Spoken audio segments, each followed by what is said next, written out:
हुजूर अलैहिस्सलाम ने फरमाया कि मेरे बाद खिलाफत राशिदा 30 साल तक है, तो 29 साल 6 महीने मौलाए कायनात की खिलाफत पर हो गए। 6 महीने बचे थे 30 साल होने को, तो लोगों ने कूफा में हजरत इमाम हसन के हाथ पे बैयत कर ली।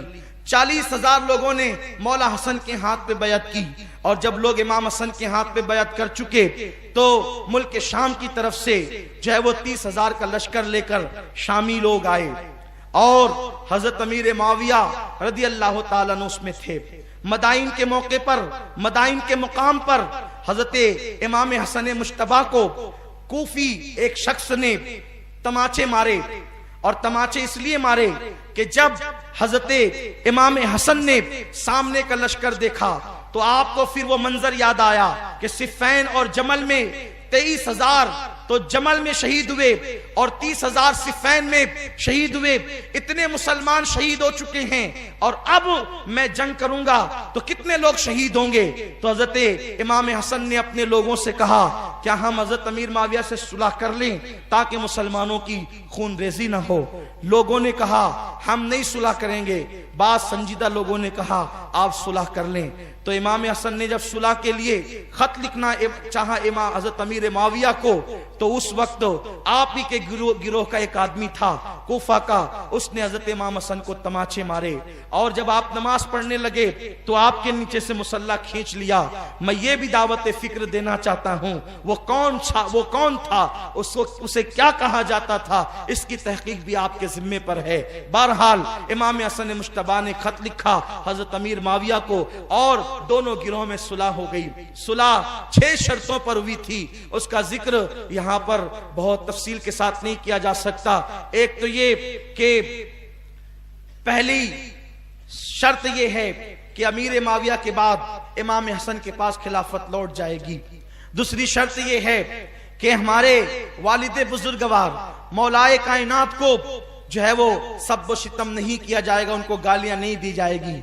तीसरी शर्त ये है कि जिन लोगों ने मौला अली का साथ दिया है उन लोगों से कोई मुआखजा नहीं होगा। चौथी शर्त यह है कि जो अहले बैत के वज़ाइफ अली मुर्तजा ने मुकर्रर किए हैं वही वज़ाइफ कायम रहेंगे, उसे घटाया नहीं जाएगा। पांचवी शर्त यह है कि जो लोग जिजिया देते हैं हिजाज वाले बस वही होगा, उससे बढ़ करके उन पर जायद टैक्स, बल्कि जिजिया नहीं टैक्स, अल्लाह अकबर, उन पर आयद नहीं किया जाएगा, उन पर ज्यादा टैक्स नहीं बढ़ाया जाएगा, इसलिए कि वो लोग अहले हिजाज हैं और उनके मरातिब जो है वो सबके नजदीक मुत्तफक अलैह हैं, तो उनका एहतराम लाजिम है। और उसके बाद ये फरमाया गया कि छठी शर्त यह है कि इस वक्त तो बैतुल माल के अंदर जितने भी पैसे मौजूद हैं वो हमारे कमाए हुए हैं, हमारी गनीमत है, तो उसको आप खर्च नहीं करोगे, हम मुस्तहिकीन पर जिसको समझेंगे ज्यादा जो हकदार है अपने हाथ से तकसीम करेंगे। ये 6 शर्तें हजरत इमाम हसन की तरफ से गई। उधर हजरत अमीर माविया ने एक खाली कागज पर मुहर लगाया और दस्तखत की, कहा शहजादे रसूल जब आप सुलह के लिए हाथ बढ़ाते हैं तो मेरी तरफ से यह तजवीज है कि आप जितना चाहे जो चाहे लिख दें, बस मैंने आपके सामने खाली कागज भेज दिया है, आप जो कहेंगे मैं मानने के लिए तैयार हूं, लेकिन बस मुझे हुकूमत चाहिए। हजरत इमाम हसन ने सुलह कर ली और बुखारी शरीफ की वो हदीस हुजूर अलैहि सलाम ने जो पेशिनगोई फरमाई थी, गैब की खबर दी थी कि ये मेरा बेटा सैयद है हसन, इसके जरिए से अल्लाह 2 मुसलमानों के गिरोह में सुलह कराएगा। बस यहां मुझे इस पे कोई तफसीरा नहीं करना, इतना आपको कहना है कि देखो बुखारी शरीफ की हदीस सही है, जंगे सिफ़ैन हो गई, जमल हो गई, सारे झगड़े हो गए, लोग कत्ल हो गए। आका क्या फरमाते हैं, मेरा ये बेटा सैयद हसन के इसके जरिए से अल्लाह मुसलमानों के 2 गिरोह में सुलह कराएगा। तो इसका मतलब सुलह किससे हुई? अमीर माविया से। तो जिसको रसूलुल्लाह मुसलमान कहें, अब क्या आज किसी को हक है कि वो हजरत अमीर माविया को काफिर कहे? मैं हजरत अमीर माविया रज़ी अल्लाह तआला की वकालत नहीं कर रहा हूं, लेकिन चूंकि शर्फ़े सहाबियत उनको हासिल है तो उनके सहाबी होने की वजह से उनकी शान में कोई बात जो है वो खिलाफ ना कही जाए। सरकार गौसे पाक गुनियतुत तालिबीन में फरमाते हैं कि जब भी सहाबा का जिक्र करो खैर के साथ करो, क्योंकि अल्लाह के हबीब अलैहिस्सलाम ने फरमाया कि जिसने मेरे सहाबी की गुस्ताखी की उसने मुझ पे जुल्म किया। तो अगर आप सहाबा किराम की मनकबत नहीं पढ़ सकते तो उनकी बेअदबी और तौहीन भी ना करें। बस मैं इतना चाहता हूं, और यही अहले सुन्नत का बिल्कुल वाज़ेह मौक़िफ़ है।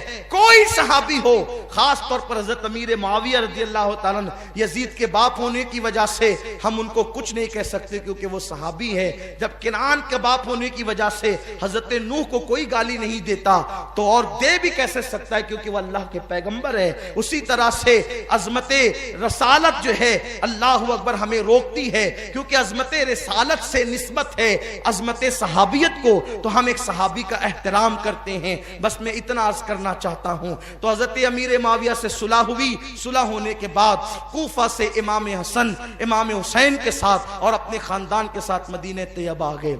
मदीने शरीफ आने के बाद यजीद को रह रह के एक चीज चुटकियां लेती थी कि शरायत नामे में, सुलह के नामे में एक शर्त है कि अमीर मुआविया के इंतकाल के बाद खिलाफत लौट आएगी इमाम हसन के पास।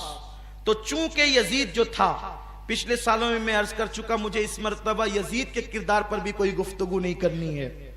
इसलिए नहीं करनी है क्योंकि हमारे पास वक्त नहीं है। यजीद शराबी, जानी, फासिको फाजिर, ये लानती हर चीज में गिरफ्तार था। इसकी पैदाइश 25 हिजरी में हुई, यानी कि हुजूर अलैहिस्सलाम के पर्दा फरमाने के कमोबेश 15 साल के बाद इसकी पैदाइश हुई। और ये शख्स बिरादरी असबियत में डूबा, ये बनु उमैया से ताल्लुक रखता था, इसको बनु हाशिम से बड़ी अदावत थी। ये इस कदर अदावत में गिरफ्तार था कि इस शख्स ने अहले बैत अतहार को गालियां लिखी अशआर में, और ये हजरत अमीर मुआविया के दौर से बदचलन फासिक व फाजिर था। इसको कभी किसी ने पसंद नहीं किया, दौरे साहबा में किसी ने पसंद नहीं किया। हत्ता कि अगर तारीख में डूब कर देखें, इब्ने खलदून को उठाएं, अल्लामा इब्ने जरीर तबरी को उठाएं, इसी तरह से इमाम सयूती को उठाएं, सारे, बल्कि इब्ने कसीर को उठाएं।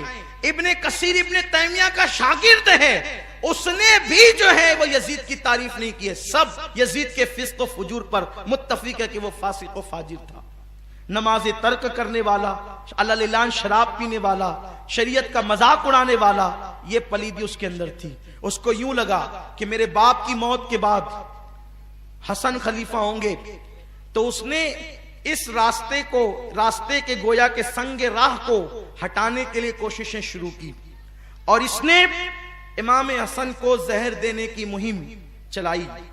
इमाम आली मकाम इमाम हसन मुश्तबा को मदीने मुनव्वरा में पहले 2 मरतबा जहर दिया गया, लेकिन जब भी जहर दिया जाता, पहली बार खजूर में जहर दिया, दूसरी बार शहद में जहर दिया। इमाम को जब तकलीफ होती तो आप जाते बारगाह रिसालत में और अर्ज करते, या रसूल अल्लाह तकलीफ है, और आपको शिफा हो जाती। फिर इमाम आली मकाम ने सोचा, इमाम हसन मुश्तबा ने, कि मेरी तबीयत ठीक नहीं रहती, तो आप जो है वो मदीने मुनव्वरा से कुछ दिन के लिए एक सेहत अफजा मकाम पर तशरीफ ले गए। जब यजीद के हामियों को पता चला कि उस जंगल में इमाम कुछ दिन के लिए जो है वो जिंदगी गुजारने के लिए तशरीफ ले गए हैं कि कुछ तफरीह के लिए उस सेहत अफजा मकाम पर रुकें, तो वहां पर एक शख्स अंधा बन करके आया, और उसने, हालांकि वो अखियारा था, उसने अपने डंडे की जो निचला हिस्सा है उसको जहर में बुझा रखा था, और वो आया जो है वो दरबार में जहां इमाम मौजूद थे, और उसने इमाम के पैर पर वो असा रखा और रखकर इतने जोर से दबाया कि वो जहर इमाम के पैर में चला गया। वो तो वहां से भागा चला गया। लोगों को यूं लगा कि ये अंधा था, लेकिन इमाम जान गए। इमाम ने फरमाया, ये दुनिया का भी अंधा है और ये आखिरत का भी अंधा है। इसका मतलब ये है कि अखियारा होकर जो है वो जानबूझ करके अंधा बने फजाइल पर, और वो अहले बैत के फजाइल को न देखें, अल्लाह उसको दुनिया के अंदर भी अंधेपन में मुब्तला करता है और वो मरने के बाद भी अंधा उठाया जाएगा। इसलिए लोगों, आंखें खोलो, फजाइल रिसालत देखो। अगर कोई बंदा दुनिया में अंधा है लेकिन दिल से फजाइल रिसालत और अहले बैत का कायल है तो उसका दिल रोशन है, तो क़यामत में उसकी आंखें भी रोशन होगी इंशाअल्लाह तबारक व तआला। तो अर्ज ये कर रहा था, बहरहाल जिस वक्त तो बुलाया गया तबीब को, तो तबीब ने कहा हजरत ये तो जहर है, और ये जहर बुझा करके जानबूझ करके लगाया गया। बहरहाल इमाम को फिर शिफा भी हुई, इमाम फिर मदीने तैयबा आए, और अब की मर्तबा जो तीसरी बार जहर दिया गया यजीदी तहरीक पर, वो ये कि हीरे को पीस कर, अलमास को पीस करके इमाम अली मकाम इमाम हसन मुश्तबा के मशकीज़े के अंदर वो डाल दिया गया। इमाम पाक सोए हुए थे, 27 सफर की रात थी, इमाम पाक सोए थे, अचानक नींद से बेदार हुए, और नींद से बेदार होने के बाद आपने फरमाया, बहन ज़ैनब, सैयदा ज़ैनब इबादत में मसरूफ थी, आपने उस तरफ तवज्जो फरमाई। अर्ज़ किया भाईजान क्या हुआ? तो इरशाद फरमाया, मैंने नाना को और अम्मी को और अब्बा को ख्वाब में देखा कि वो मुझे जन्नत की सैर कराते हैं। मैंने कहा नाना जान, आप मेरी बातों से बाखबर हैं, मुझे तमाचे लगाए गए, मुझे मारा गया, मेरे पैरों के नीचे से मुसल्ला खींचा गया, कितना सताया गया, मेरे सामने इस वक्त मदीने तैयबा में मेरे माँ बाप को गाली दी जाती है, या रसूलल्लाह इस दौर से मैं गुजर रहा हूँ। आकाए करीम ने फरमाया, हसन सब्र करो, इंशाअल्लाह बहुत जल्द तुम हमसे आकर के मुलाकात करने वाले हो। और एक ख्वाब इमाम हसन मुश्तबा ने और देखा था कि आपकी पेशानी पर कुल हो अल्लाह शरीफ लिखी हुई है। ये ख्वाब लोगों ने सुना तो खुश हुए, लेकिन मौलाए कायनात के शागिर्द जलीलुल कद्र ताबई सईद इब्ने मुसय्यब ने सुना तो आपने फरमाया कि मौला अगर ये ख्वाब की ताबीर पूरी हो गई तो समझ ले कि अब आपकी जिंदगी के कुछ ही दिन बचे हैं, आप दुनिया से जल्द जाने वाले हैं। ये ख्वाब तो था ही, सब लर्जे हुए थे, इस ख्वाब ने और लर्जा दिया। इमाम अली मकाम इमाम हसन मुश्तबा ने कहा, बहन मैंने ये ख्वाब देखा। सैयदा ज़ैनब ने कहा, हाय मेरा भाई, आपने ये कैसा ख्वाब देखा? तो आपने फरमाया, ज़ैनब जरा मशकीज़ा लाओ, मुझे प्यास लगे, मैं पानी तो पी लूं। उसके बाद मौला हसन ने जब पानी पिया तो मशकीज़े के अंदर जो हीरा पीस करके डाल दिया गया था वो आपके पेट के अंदर चला गया, और पेट में गया। रिवायतों में आता है, मौरखीन लिखते हैं कि आपके कलेजे के 72 टुकड़े हुए। बाज मौरखीन ने लिखा कि आपके कलेजे के 80 टुकड़े हुए, बाज ने लिखा कि आपकी आंतों के और कलेजे के 100 से ज्यादा टुकड़े हुए। जब आप कह करते तो वो टुकड़े हो करके गिरते। आप कहते, हाय बड़ी तकलीफ है, मेरे गले से लेकर के मेरी नाफ तक का पूरा हिस्सा कट गया है। सोचिए जरा, ये हीरा क्या होता है, उसको कांच पे आप चलाएं तो कांच कट जाती है, तो हीरे की कनी इस अंदाज के साथ। यजीद सिर्फ कातिले हुसैन नहीं है, यजीद कातिले हसन मुश्तबा भी है। इस पर तो सब इत्तेफाक करते हैं कि ये साजिश यजीद की थी, लेकिन जहर दिया किसने, इस पर तारीख खामोश है। उस्ताद ज़मान हजरत मौलाना हसन बरेलवी रहमतुल्लाह ताला अलैह ने एक औरत का नाम लिखा है, लेकिन जो है वो अल्लामा मुफ्ती जलालुद्दीन साहब उस पर सकूत करने का हुक्म देते हैं, सदुल्लाह फाजिल उस पर खामोशी का हुक्म देते हैं। मौरखीन इसमें इतने उलझे हुए हैं कि कोई वाज़ेह मौक़िफ़ पेश नहीं किया जाता, लेकिन जो पढ़े लिखे लोग हैं, समझदार लोग हैं, उनके लिए बस मैं एक बात पेश करता हूं, उनको समझ में आएगा कि जहर देने वाला कौन है। जिस वक्त टुकड़े हो करके गिरने लगे तो आपने फरमाया कि हुसैन को बुलाओ ताकि कुछ नसीहतें कर दूं, अब मैं नहीं रह पाऊंगा, इसलिए कि टुकड़े गिरते हैं। मौला हुसैन तशरीफ लाए और ये हालत देखी तो गले मिल करके खूब रोए। फरमाया, भैया बताना आपको जहर किसने दिया? इसलिए कि सैयदुस साबिरीन का नवासा है। इरशाद फरमाया, भाई जहर किसने दिया? जिस पर मुझे शक है, अगर वही है तो अल्लाह बेहतरीन इंतकाम लेने वाला है, और शक की बुनियाद पर किसी को कत्ल नहीं किया जा सकता, क्योंकि मैं नाम लूंगा तो तुम कत्ल करोगे, तो शक की बुनियाद पे किसी को कत्ल नहीं किया जा सकता। इसलिए मैं अल्लाह बेहतरीन मुंतकिम है, इंतकाम लेने वाला, तो इसको अल्लाह पर छोड़ता हूं। जब इमाम हसन ने इमाम हुसैन को नहीं बताया कि कातिल कौन है, तो हतमी तौर पर किसी के बारे में यह फैसला कर देना कि फुला कातिल है या फुलानी कातिल है, मैं समझता हूं कि यह ज्यादा मुनासिब नजर नहीं आता। बहरहाल इमाम पाक जब ये हालत में सुबह हुई और लोग जमा होने लगे, तो उस वक्त इमाम हसन ने कहा, हुसैन मेरा चेहरा कैसा नजर आ रहा है?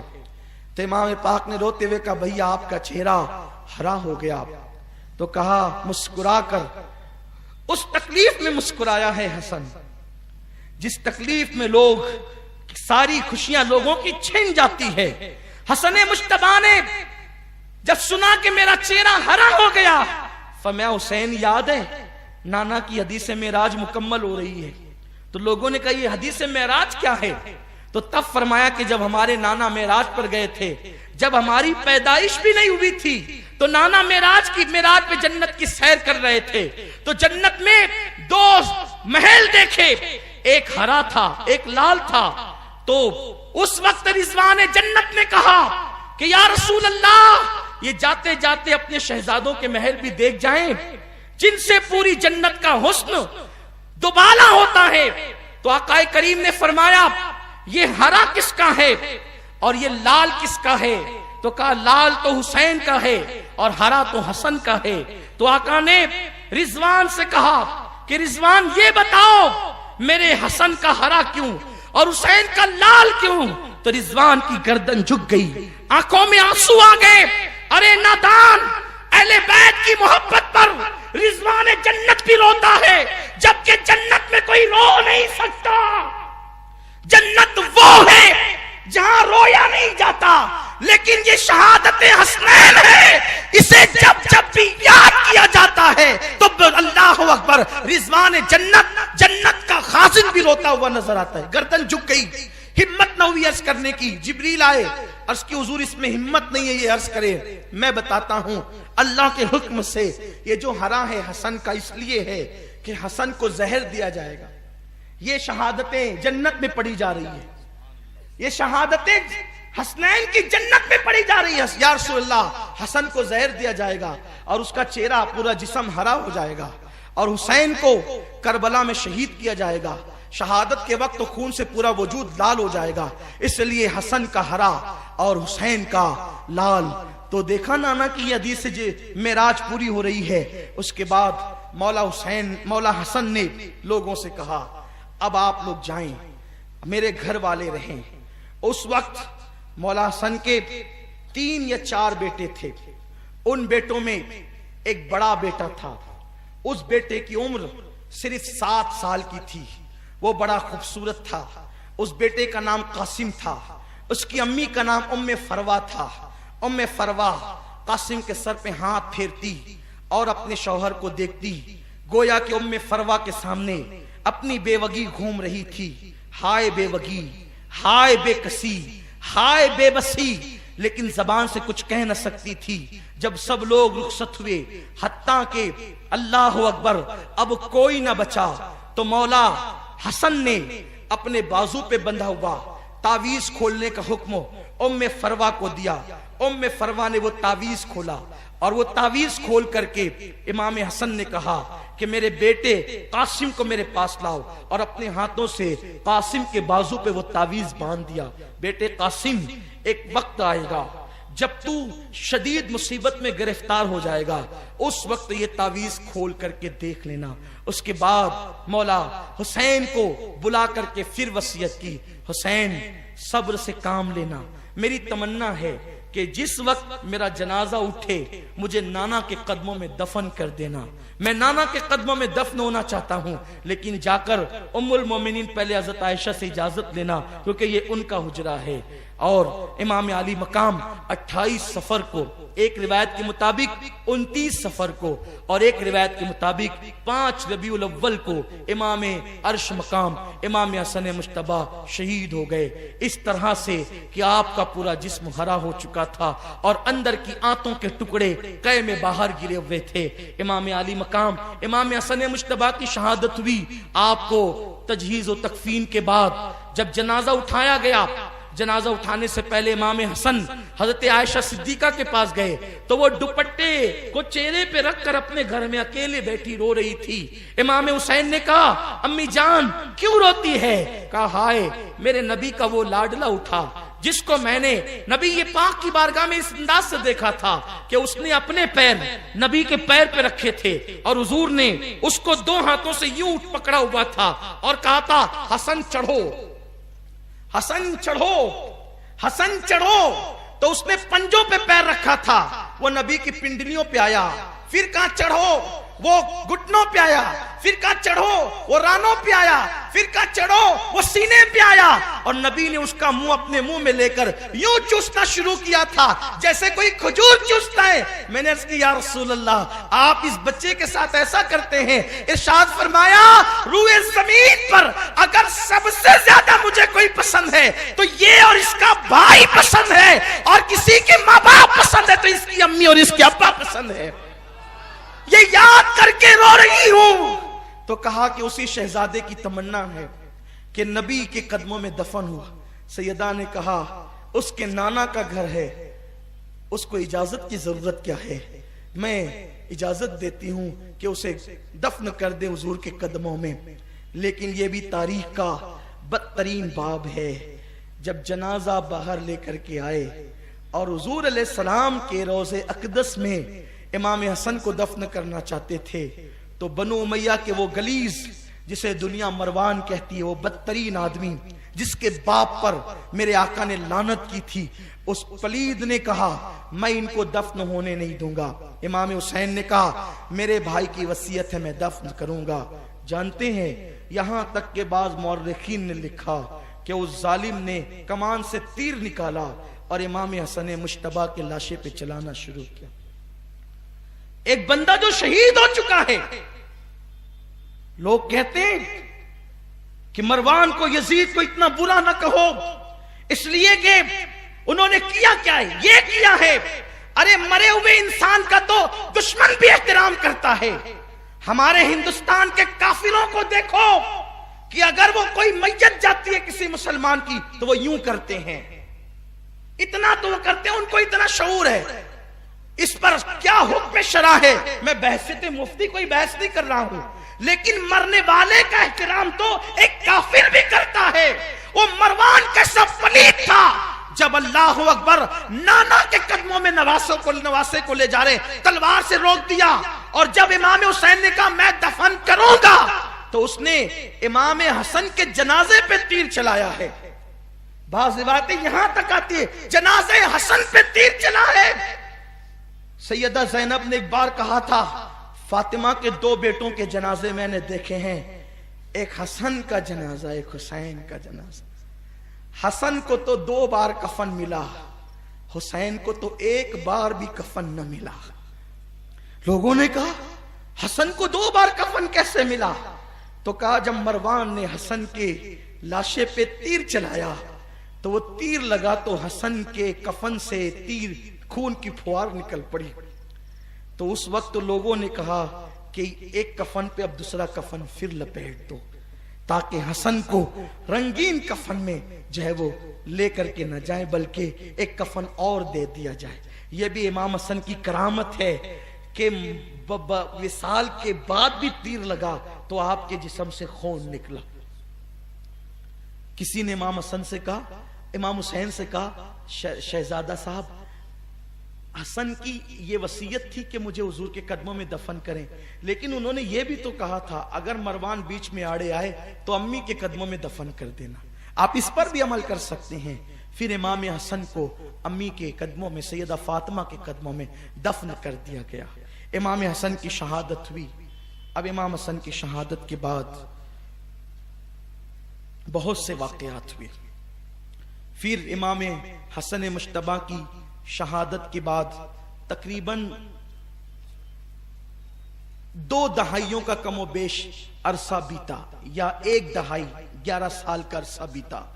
हजरत अमीर माविया भी फालेज के मर्ज में दुनिया से कूच कर गए, क्योंकि ये जो शर्त थी कि अमीर माविया के बाद खिलाफत इमाम हसन को मिलेगी, तो इमाम हसन की तो शहादत हो चुकी थी। अब यजीद खलीफा बन बैठा। ये यजीद को खलीफा कहते मुझे शर्म आती है, और मैं तो उसको खलीफा मानता भी नहीं। बेटा क्या कर रहे हो? इन्ना लिल्लाहि व इन्ना इलैहि राजिऊन। बड़ा अजीब हाल है आप लोगों का। क्या करोगे उसको ले जाके? एक बार दुरूद शरीफ पढ़ लें। अल्लाह रब्ब मुहम्मदिन सल्लल्लाहु अलैहि वसल्लम नहनु इबाद मुहम्मदिन सल्लल्लाहु अलैहि वसल्लम सलातु व सलामन अलैका या रसूल अल्लाह। सुन लीजिए, काम आएगा, इल्म बढ़ेगा, ईमान का तहफ्फुज होगा। ये वो जिक्र है जिसकी वजह से तकदीरें संवरती है, इसलिए इत्मीनान से सुनिए। जब सलातु सलाम का ऐलान होगा तब खड़े होइएगा, बेचैनी का इजहार मत कीजिएगा। सुनिए जो बातें कही जा रही है। हर मर्तबा इस तरह की महफिल नहीं होती, और ये मौका में साल में एक बार मैसर आता है, इसलिए इसको सुनिए, दिल में जगह दीजिए। हजरत अमीर माविया विसाल फरमा गए फालेज की मर्ज में, और यजीद बादशाह बन बैठा। क्योंकि मुलूकियत का आगाज तो इमाम हसन की शहादत के बाद हो ही चुका था। यजीद जैसे बादशाह बना, उसको सबसे पहले ये खौफ था कि इमाम हुसैन मुझसे इत्तेफाक नहीं करेंगे। तो उस पलीद ने, जलील ने सबसे पहला खत बादशाह बनने के बाद मदीना मुनव्वरा वलीद को रवाना किया। वलीद मुहिब्ब अहले बैत था। वलीद के पास खत आया कि हो सके हुसैन से, अब्दुल्ला बिन जुबैर से, अब्दुल्ला इब्ने उमर से, इन लोगों से, अब्दुल्ला इब्ने अब्बास से मेरी बैत लो। इब्ने उमर और इब्ने अब्बास तो पहले ही मक्का चले गए थे।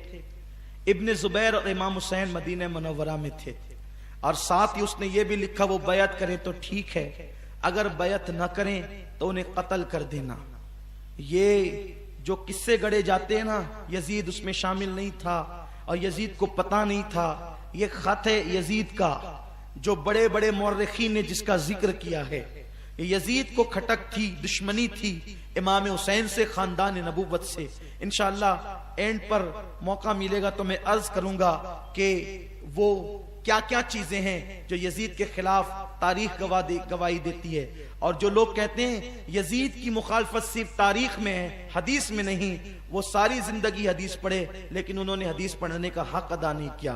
पिछले साल एक साहब ने कहा था तारीख बुरा कहती है, हदीस में नहीं। तो मैंने कई अइम्माए हदीस के अक़वाल और हदीसें पेश की थी, तकरीबन 2 घंटे का कमोबेशो बयान है, आप इंटरनेट पर उसको देख सकते हैं, अभी यहां उसका मौका नहीं। इमाम आली मकाम को ऐन दोपहर के वक्त वलीद ने तलब किया। इमाम ने अब्दुल्ला इब्ने जुबैर से कहा, इब्ने जुबैर ये वक्त तो बुलाने का नहीं है, वलीद का वो बुलाता क्यों है? इब्ने जुबैर ने कहा वाक़े का पस मंजर ये लगता है कि अमीर माविया का इंतकाल हो गया और यजीद बादशाह बन गया, बैत के लिए बुलाया जा रहा है। ये बैत क्या है? इसको हमारे बहुत सारे नौजवान समझते हैं ये बैत पीरी मुरीदी वाली बैत है। नहीं, ये पीरी मुरीदी वाली बैत नहीं है। दरअसल इस्लाम का एक निजाम है कि जब भी कोई इस्लामी हुकूमत में अमीर बनेगा, खलीफा बनेगा, तो सारे मुसलमान उसके हाथ पर ये वादा करेंगे कि हम जान और माल की तेरे हाथ पे बैत करते हैं, तू जैसा कहेगा हम वैसा करेंगे। ये है बैत एक आसान लफ्जों में। तो यही बैत का मुतालबा यजीद करता था कि इमाम हुसैन उसको ये कहें कि तू जैसा कहेगा मैं करने के लिए तैयार हूं, यानी तू हर सिया वो सफीद में तेरी ताईद है। तो इमाम आली मकाम भाई जो माँ का दूध पीकर बड़े हुए थे वो तो इस पर बैत कर सकते थे, लेकिन जो नबी की जबान चूस करके बड़ा हुआ था वो इतनी आसानी के साथ यूं तो नहीं कर सकता था। एक सच्चा आलिम दीन जब कोई गलत बात देखता है तो उसकी रगे गैरत फड़क उठती है, वो मरने मारने के लिए तैयार हो जाता है, वो सारे जोखम लेने के लिए तैयार हो जाता है। वो तो मौला हुसैन थे, इमाम हुसैन की शान क्या है इसका अंदाजा कौन कर सकता है। आप सुन चुके हैं गुज़िश्ता गुफ्तगू के अंदर उनकी शान क्या है, उनका मर्तबा क्या है, जिसके लिए आका कहें हुसैन मिन्नी वाना मिनल हुसैन, तो इमाम पाक को इब्ने जुबैर ने कहा वो आपसे बैत मांगेंगे। अभी यही बात हो रही थी कि दूसरा कासिदा है का इब्ने जुबैर आपको भी बुलाते हैं, तो इन्होंने कहा कि तू चल मैं आता हूं, और ये उसी वक्त मक्के की तरफ रवाना हो गए। इमाम हुसैन गए तो वलीद ने कहा कि हजरत अमीर माविया का इंतकाल हो गया, आपने इन्ना लिल्लाह पढ़ी, मगफिरत की दुआ की। इमाम हुसैन जिसकी मगफिरत की दुआ करें उसको जहन्नमी कहना ये इमाम हुसैन की अकीदत के खिलाफ है। इसलिए कि मेरा ईमान है कि हुसैन जिसके लिए दुआए मगफिरत कर दें वो जन्नत में ना जाएगा तो फिर कौन जन्नत में जाएगा। इन्ना लिल्लाह भी पड़ी, ताज़ियत भी की, आप यजीद खलीफा बन गए उसकी जबान में। हम तो उसे कोई खलीफा मानते ही नहीं, हमारे इमाम ने नहीं माना तो हम क्या माना, हम तो उनके गुलाम है, अपना कोई मौकिफ ही नहीं है। वो कहा बैत करेगा, इस तरह मैं छुप करके बैत नहीं कर सकता, अगर बात बैत की है ऐलान करो, सबके सामने मसला रखो, मामला रखो, फिर देखा जाएगा। ये कहकर के आप जाने लगे तो वहां मरवान मौजूद था। ये मरवान वो है जो कातिल उस्मान है, मरवान वो है जिसकी वजह से जो है वो जंगे सिफ़ैन में भी इसका बड़ा हिस्सा है। मरवान वो है इमाम हसन के कत्ल में भी जो यजीदी साजिश है उसमें ये शरीक है। इसी तरह से इमाम अली मकाम की शहादत में भी इसका हिस्सा है। ये बड़ा पलीद इंसान था, अल्लाह रहम करम फरमाए उन लोगों पर जो मरवान की वकालत करते हैं। हैरत होती है लोगों पर। तो मरवान ने कहा वलीद इनको कत्ल कर, वरना इसके बाद ये चले गए तो हाथ नहीं आएंगे। इमाम हुसैन थे, कहा मरवान तू मुझे कत्ल करेगा या ये करेंगे? और आपने फरमाया कि तू जो है उसका बच्चा है जिस पर मेरे नाना ने लानत की थी और तू मुझे क्या कत्ल करेगा। आपने उससे ये जुमले फरमाए। तो वलीद ने कहा कि आप एक काम करें, छोड़िए इसकी बात को, आप जाइए, क्या मशवरा करना है कीजिए। इमाम पाक तशरीफ ले गए और उसके बाद शाम तक पूरा जो दिन है तरद्दुद में गुजरा कि क्या करना चाहिए। और इमाम अली मकाम ने अपने अहले बैत की मीटिंग ली और उसमें फरमाया कि हम लोगों को मदीना शरीफ में अब नहीं रहना, मदीने में रहेंगे तो ईमान को खतरा है, इसलिए अब वो वक्त आ गया है जिसकी पेशिन गोई गैब की खबर नाना जान सल्लल्लाहु अलैहि वसल्लम ने दी थी। और आपने फरमाया कि सामान तैयार करो। शाम हुई। ये शाम आज अहले बैत के घर की एक अजीब शाम थी। गोया के खानदान नबूवत के दरमियान एक कयामत सुगरा कायम थी। मगरिब की नमाज हुई, ईशा की नमाज हुई।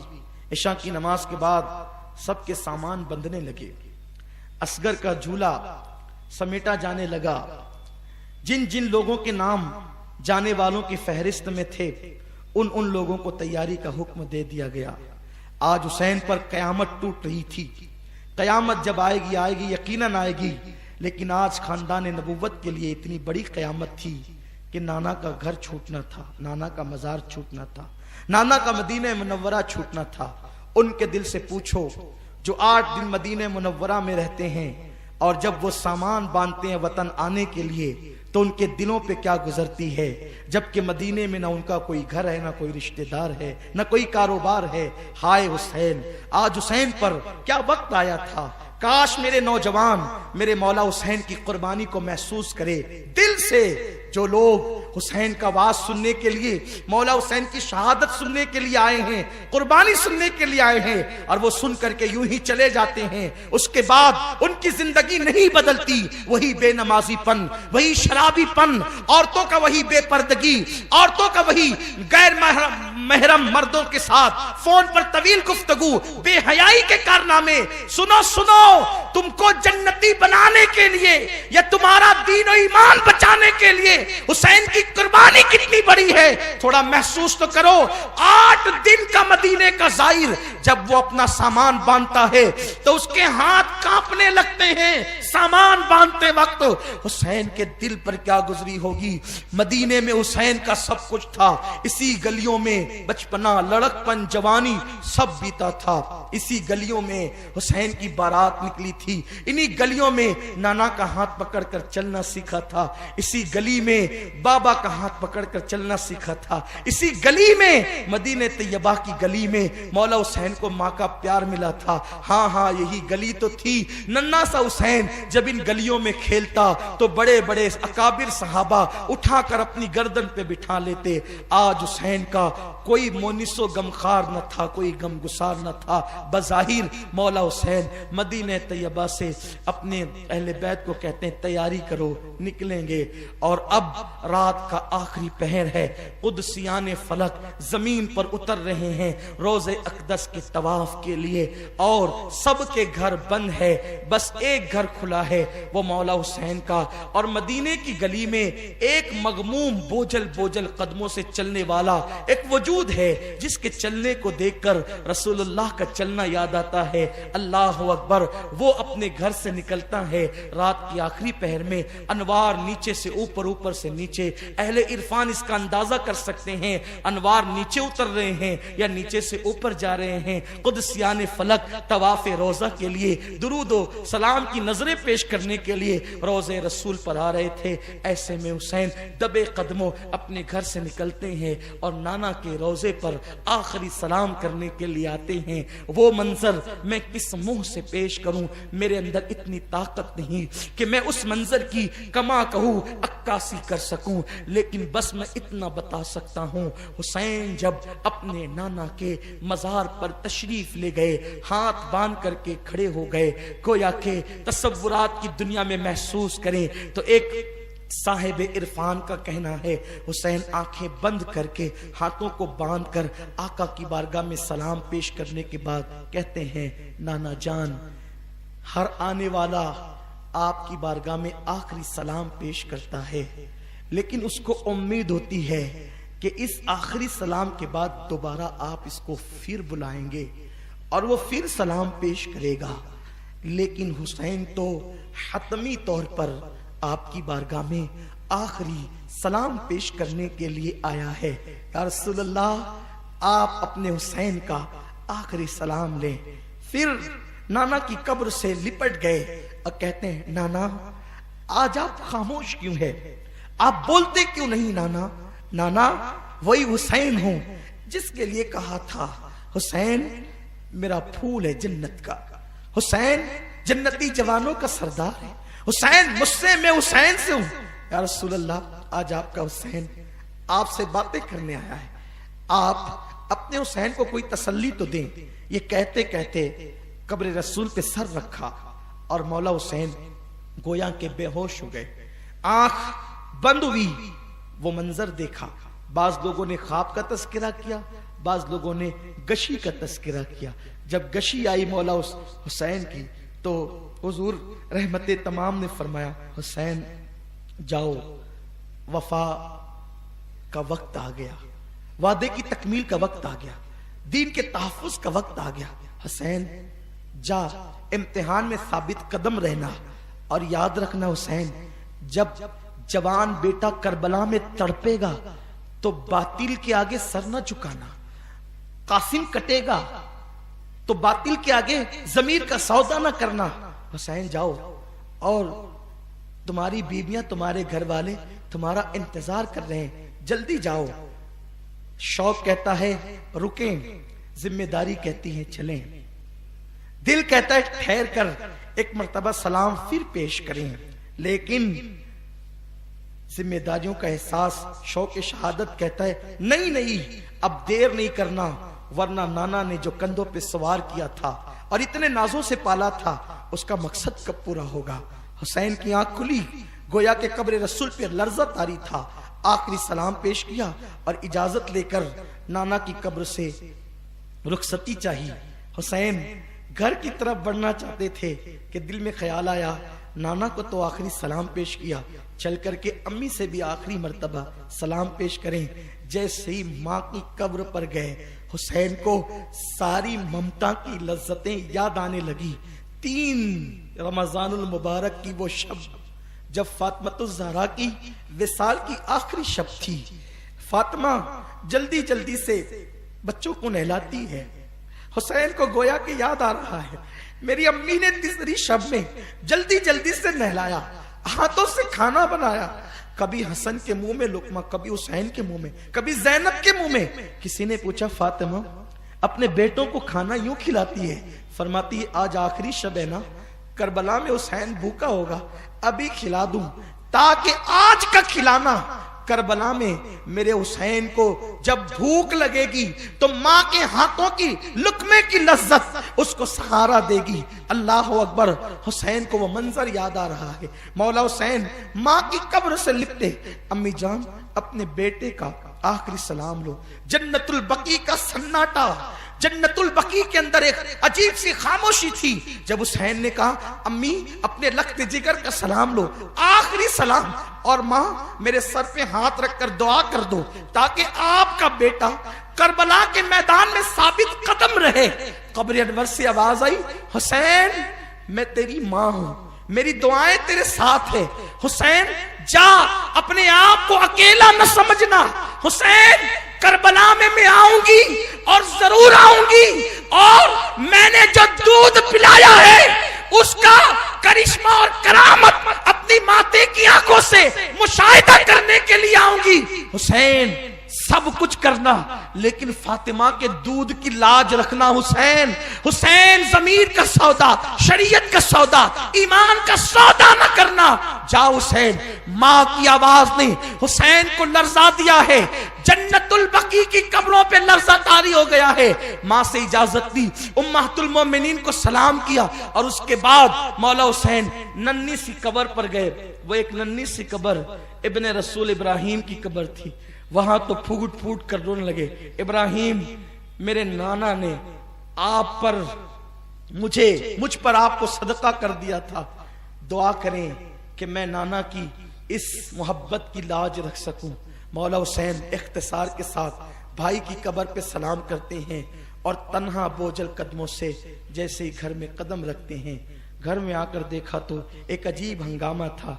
हंगामा ये था कि 9 साल की बच्ची जिसका नाम फातिमा सुगरा था, बुखार में तप रही थी और वो घर वालों पे गुस्से में थी, और कभी माँ से कहती, उम्मे रुबाब से, शहरबानों से, उम्मे इसहाक से, लैला से, कि आज तुम लोग इतने बदले बदले से क्यों हो, तुम्हारे रवैये क्यों बदल गए, कहाँ जा रहे हो, मुझे बताओ तो, क्यों जा रहे हो, मुझे बताओ तो, जाने वालों में मेरा नाम है कि नहीं बताओ तो। सबके कपड़े भर लिए, मेरे कपड़े रखते हो, सबके सामान उठा लिए, कजावे पर कस दिए, मेरे सामान क्यों नहीं रखते, कोई कुछ नहीं कहता। इस हालत में मौला हुसैन आते हैं और बेटी का ये गुस्सा और जज्बात देखते हुए खड़े रह जाते हैं। ऐसे में सकीना अली अकबर से कहती है, अली अकबर आगे बढ़ो, सुगरा से मिल लो। और सकीना ने अली अकबर को कहा, अली अकबर जरा अच्छे से तसल्ली देना, इसलिए कि ये तेरी आखिरी मुलाकात है सुगरा के साथ। अली अकबर अब तू नहीं मिल सकेगा अपनी बहन से, बातें कर ले, अब वहां जा रहे हैं जहां से तुमने लौट कर नहीं आना। अली अकबर आगे बढ़े, सुगरा से कहा, सुगरा भाई से नाराज है। मौरखीन लिखते हैं सुगरा अपने भाई से लिपट गई और कहती थी, अली अकबर 18 साल का हो गया है ना तू, तो बाबा कहते हैं कि मैं मदीने में अली अकबर की शादी करूंगा, तो तेरा सेहरा मैं कब देखूंगी, तुम लोग कहां जा रहे हो, कब लौट कर आओगे, मुझे बताओ ना। अली अकबर बहन को सीने से लगा करके रोते, तसल्ली देते, बहन बाबा ने कहा है कि जब तुम अच्छी हो जाओगी तो खत लिखना, मैं जहां भी होऊंगा तुम्हें लेने आऊंगा। इतने में जैसे ही मौला हुसैन को देखा, मौला हुसैन से कहती, बाबा देखो ना ये लोग क्या करते हैं, बाबा मैं भी चलना चाहती हूँ। मौला हुसैन खामोश है। बाबा आप बोलते क्यों नहीं, मैं भी चलना चाहती हूँ। बाबा ये जो असगर रोता है ना, ये मुझसे सबसे ज्यादा मानूस है, अगर आप मुझे साथ लेकर के चलेंगे ना तो मैं इसको झूला दूंगी, और आप जहां भी खैमा लगाएंगे तो उसमें झाड़ू दूंगी, और मैं उसको इतना साफ रखूंगी कि उसमें आपको कोई तकलीफ नहीं होगी। अगर आप लोग ये सोचते हैं ना कि खाना कम ले जा रहे हैं साथ में, तो खाने के मामले में मैं मुखिल हो जाऊंगी, तो तुम लोग अपना बचा हुआ खाना मुझे दे दिया करना, मैं उसी पे इक्तिफा करूंगी। मीर अनीस ने तो यहां तक के लिखा कि सुगरा ने कहा कि अगर तुम्हारे पास सवारी नहीं है तो मुझे फिजा ही समझ कर ले चलो। फिजा फातिमा की कनीज थी, तो कहा कि अगर बेटी बनाकर नहीं ले जा सकते तो साथ में फिजा बना के लेकर चलो, मैं कनीज बन करके चलूंगी। और सुनो सुनो, अगर तुम्हारे पास सवारियां नहीं है ना, तो मैं तुम्हारी सवारी के पीछे दौड़ते दौड़ते चलूंगी। जब मैं तुम्हारी सवारियों के पीछे दौड़ूंगी तो दौड़ने की वजह से मुझे पसीना निकलेगा, और पसीना निकलेगा तो मेरा बुखार खत्म हो जाएगा, तो इस तरह से मैं तुम्हारे कुछ काम आऊंगी। मौला हुसैन रोने लगे। उस हिम्मत वाले हुसैन को बेटी के जुमलों ने रुला दिए। और उसके बाद बाबा ने कहा, बेटी मैं तुझसे वादा करता हूं, हमें जब भी मौका मिलेगा हम अकबर को भेजेंगे, अब खत लिखना, तेरी तबीयत बताना, हम अकबर को भेजेंगे और तुझे मंगा लेंगे, बुला लेंगे, बेटी सब्र करो। सुगरा ने कहा, बाबा मैं अच्छी हूं ना, मेरी तबीयत ठीक है, सफर के लिए जितना तबीयत का ठीक होना दरकार है उतनी तबीयत मेरी अच्छी है। देखो मैं आपको खड़े होकर के बताती हूं, मैं खड़े हो जाऊंगी तो आप मुझे ले चलेंगे ना। सुगरा ने अपनी पूरी ताकत को इकट्ठा किया, कई दिन की बीमार थी, और ताकत इकट्ठा करने के बाद कहा, देखो बाबा मैं खड़ी रह सकती हूँ। जैसे उठ करके खड़ी हुई, खड़ी भी ना हो पाई थी कि गिर गई, इधर गिरी है। अब मौला हुसैन ने कहा, सुगरा तूने बीमारी से मुकाबला करना चाहा, तेरी बीमारी तुझसे जीत गई, तू हार गई। सकीना ने इमाम हुसैन के कान में कहा, बाबा एक मर्तबा सुगरा अली असगर से बहुत प्यार करती है, अपनी गोद से उठाकर सुगरा की गोद में दे दो, ताकि आखिरी मर्तबा सुगरा असगर को खिला ले। जैसे इमाम हुसैन ने अली असगर को लेकर के सुगरा की तरफ बढ़ाया, सुगरा ने हाथ खींच लिए, नहीं बाबा मेरा भैया फूल जैसा है, मुझे बुखार बहुत ज्यादा है, कहीं मेरा भैया मुरझा ना जाए। ये जुमले सुन करके घर वालों की चीख निकल गई। आखिरकार हुसैन कहते हैं, मेरा इम्तिहान यहीं से शुरू हो गया। और मौला हुसैन अपनी बेटी को तसल्ली देते हैं, उम्मे सलमा को सौंपते हैं, उम्मुल मोमिनीन उम्मे सलमा को सौंपते हैं। औरत जाफर तैयार के बेटे अब्दुल्ला इब्ने जाफर से कहते हैं, मेरी सुगरा का ख्याल रखना। और उसके बाद मौला हुसैन घर से निकलते हैं, सवारियां तैयार थी, और जब आगे बढ़ते हैं, आज मदीने मुनव्वरा की आबरू, अर्श का तारा, हुजूर की आंखों का तारा मदीने मुनव्वरा से रुखसत हो रहा है। हुसैन पलट पलट कर मस्जिद नबवी की तरफ देखते हैं, और गोया के मस्जिद नबवी के मीनार सर उठा उठा कर हुसैन की तरफ देखते हैं। एक दिन वो था हिजरत की शब, जब इमामुल अंबिया मक्का छोड़कर निकले थे, तो ये हाल मक्का में था और मदीने के लोग खुशियां मना रहे थे। आज तारीख का वो दिन आया है कि मदीने मुनव्वरा की गलियां सोगवारी में डूब गई है। हुसैन पलट पलट कर कहते हैं, नाना आखिरी सलाम लो, और मस्जिद नबवी के मीनार उचक उचक कर हुसैन को देखते हैं। एक गर्द जानवरों के चलने से उठती है, और वो छोटा सा 72 नफरी काफिला, 72 नफूस कुदसिया पे मुश्तमिल काफिला उस धूल में छुप जाता है, और उसके बाद वो नजरों से ओझल हो जाता है, और सुबह चमकने से पहले वो मदीने मुनव्वरा से दूर निकल जाता है।